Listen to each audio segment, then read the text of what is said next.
السلام علیکم dear students, اخلاقی اردو کہانی کا ٹاپک میں آج کی ہماری کہانی ہے کسان اور اس کے کاہل بیٹے۔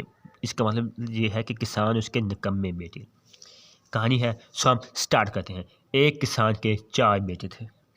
اس نے بار بار انہیں کام کرنے کی تلقین کی، لیکن وہ سود یعنی کسان بار بار اپنے بیٹوں کو کام کرنے کی تلقین کرتا تھا، وہ کام کریں کچھ کریں، لیکن وہ کوئی کام نہیں کرتے تھے، وہ نکمے تھے، بیکار تھے۔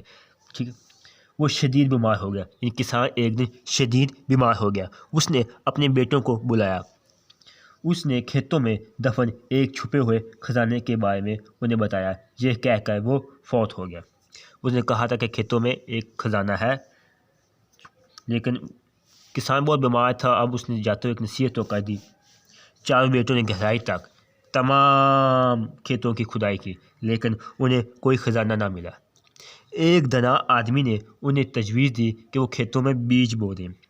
اب جو کسان تھا، ٹھیک ہے، اس نے تو یہی کہا تھا کہ کھیتوں میں خزانہ ہے، جن وہ کھال اگائیں گے، کچھ کریں گے، کوئی بیج بوئیں گے، تو اس خزانے کی بات کر رہا تھا۔ انہوں نے زمین کی بجائی کی اور چند دنوں بعد بہت زیادہ فصل کھیتوں میں اگی۔ پھر انہوں نے اپنے والد کی عقل مندی کو محسوس کیا، انہوں نے سخت محنت کی اور امیر ہو گئے۔ محنت کامیابی کی کنجی ہے کہہ سکتے ہیں، اس کو اتفاق میں برکت ہے بھی کہہ سکتے ہیں کہانی کو۔